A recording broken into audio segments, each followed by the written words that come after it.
So moving on, so after knowing the trigonometric function and ratio, the question now is, how are we supposed to apply this pattern, the Sokatawa and Shoshakaw, in solving our problems in trigonometry? Let's have first our example.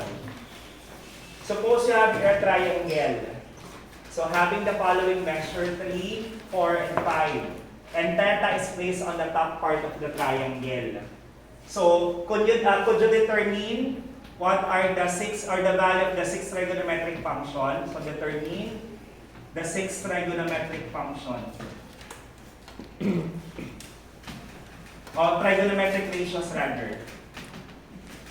Again, given the illustration, triangle having measures for its sides of 3, 4, and 5, theta will be on top as a representation for the angle. Determine the 6 trigonometric ratios.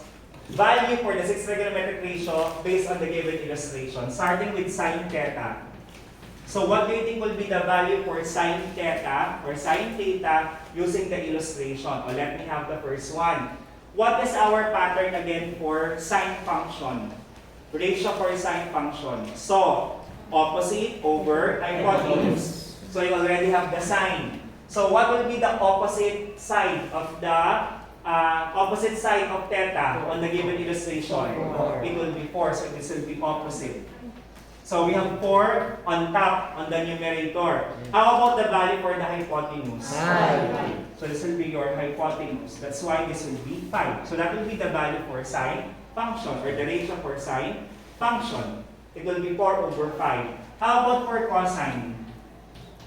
Cosine theta, adjacent over hypotenuse. Could you identify what it will be the value for the adjacent and for the hypotenuse? Yes, Destiny? So we have 3 for the adjacent and 5 for the hypotenuse. So this will be adjacent. That will be the value for sine theta. So you already have 2 ratios. How about for tangent? Anyone from the group? What will be the value, the ratio possible for tangent theta based on the illustration? Yes, Jacob. 4 over 3. Over 3. So we have 4 over 3. Opposite will be 4 and adjacent will be 3. How about for the reciprocal? Cosecant theta. Reciprocal. Oh, yes, Brian. 5 over 4. 5 over 4, you may refer to the pattern 5 over 4 for hypotenuse over opposite, or simply have the reciprocal of this one. Yun nga lang, pag mali yung value mo dito, it will be a domino effect. Kasi magiging mali rin yung sa may cosecant natin. So make sure na tama yung naging ratio mo or value mo for the basic function. How about for secant theta? What will be its value or ratio? Yes, Ryan. 5 over 3. So we have 5 over 3. And for the last one, cotangent theta, let me hear from Mary Jane. Would you like to answer? Cotangent. Reciprocal of tangent. So we have here 4 over 3. Just get the reciprocal for cotangent. Reciprocal lang, babalik na rin lang natin to. So it will be 3 over 4 as your value. Maliwanag po natin how to determine your ratio using the illustration. On this one, lahat ng mga sides given. So there will be no problem on that kasi madali lang identify yung opposite, hypotenuse, and adjacent. How about if the problem is like this? Wala ba?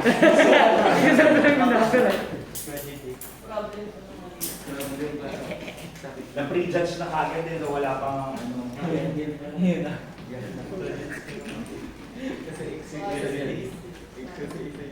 Oh, how about for this case? One of the sides is missing. What would be the 6 trigonometric ratio for this? Sige, analyze first. May sumama ba ng pag-aching? Wala naman. So we have 6 trigonometric ratios. So before we can have the trigonometric ratios, kasi it's all about the relationship of the angle with the side, we must complete first the value for the sides. So 1 is missing. So how are we going to solve for the value of the missing side? What concept? What property? Axiom, theorem. Yes, Jacob? Since this is a right triangle, we can utilize Pythagorean theorem or Pythagorean theorem for this case. So what will be the value for the missing side? Is there anyone who would like to solve for it? Ano ba nawawala? A, B, or C? B. It's either A or B since ito ay mga sides. So gamitin nyo yung direct formula for A or for B to solve for the value of the missing side. So pwedeng formula ay A equals to square root of C squared minus B squared or B equals to square root of C squared minus A squared. So any, between these two, kahit alin dyan ang gamitin, pwede naman. So pakisolve po yung value ng missing side natin. Angel? Sir, 3 po. Answer would be? Square root of 3. Check natin bakit naging square root of 3. Although tama naman yung numerical na 3, ang kulang lang ay yung pinaka square root. So let us check first on that one, on this side na lang. So we have A equals to, what will be our C? 2. Kasi siya yung hypotenuse, so we have 2 squared. Automatically, A or B will be or 1. So we have here 4 minus 1, that will be square root of 3. And since 3 cannot be extracted out, hindi siya pwedeng ilabas, wala na siya ibang factor na pwede pang i-simplify, it will be square root of 3. Bakit hindi ko tinanggap yung 3 lang ni Angel? Kasi it will be a different number. Ang value kasi ng 3 ay 3. Whole number. While for square root of 3, it will be around 1.7 or 1.8. Not greater than or equal with 3. That's why we will be having the symbol for it. So you should have the square root symbol for it. So we have square root of 3. Question po? Clarification. Next, after completing that, i-label lang muna natin. So you have your hypotenuse. This one will serve as what? Ito ang theta ha, ito ang angle, ang reference. It will be adjacent. Very good, Desiree. How about your one? Opposite. It will be opposite. And we can now proceed with the 6 trigonometric ratios. First one, sine theta. Anyone who would like to identify? Yes, Orion? 1 over 2. Very good. Cosine. Carol, would you like to give it a shot? Square root of 3 over 2. So we have square root of 3 over 2. Well done. And how about for the next one? Tangent theta. Chloe? So we have, again, 1 over square root of 3. so napaka-cool ng energy ni Chloe, no? 1 over square root of 3. Ramdam na ramdam mo yung empathic dun sa ano niya, yung emotions nga. So we have 1 over square root of 3. But, and another but. Ano yung problema natin dito? In algebra, bawal ang may Square root. square root saan? Sa denominator. So how are we going to remove the square root on your denominator? Buburahin. Paano gagawin? Correction tape. What are we going to do to remove the denominator on your radical on the denominator? We're going to rationalize. Yun po yung concept ng division ng radicals natin. Paano ulit mag-rationalize? Basta sir, mag-rationalize po tayo. Paano yung rationalization? Hindi realization na, rationalization. In order for you to remove the denominator with radical, you multiply the whole term, numerator and denominator, by the same value. Ano yung nasa denominator, i-multiply sa dalawang term natin. So, multiply by square root of 3. Ano ang 1 times square root of 3?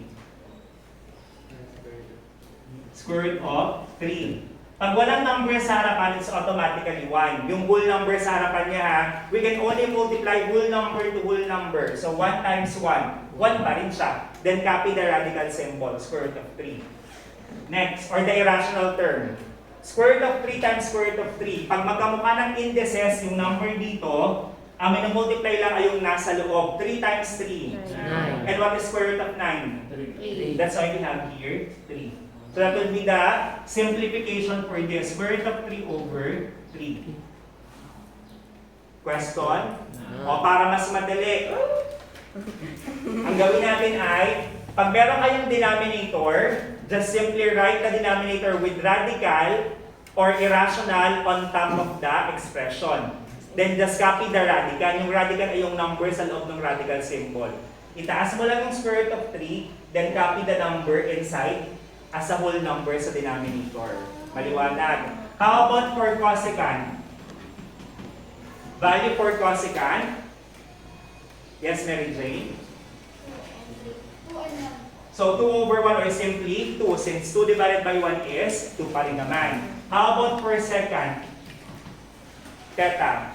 Yes, Evan? 2 over square root of 3. Again, there is a problem on this. 2 over square root of 3. Rationalize your term. What will be the rationalization or the simplification for this one? 2.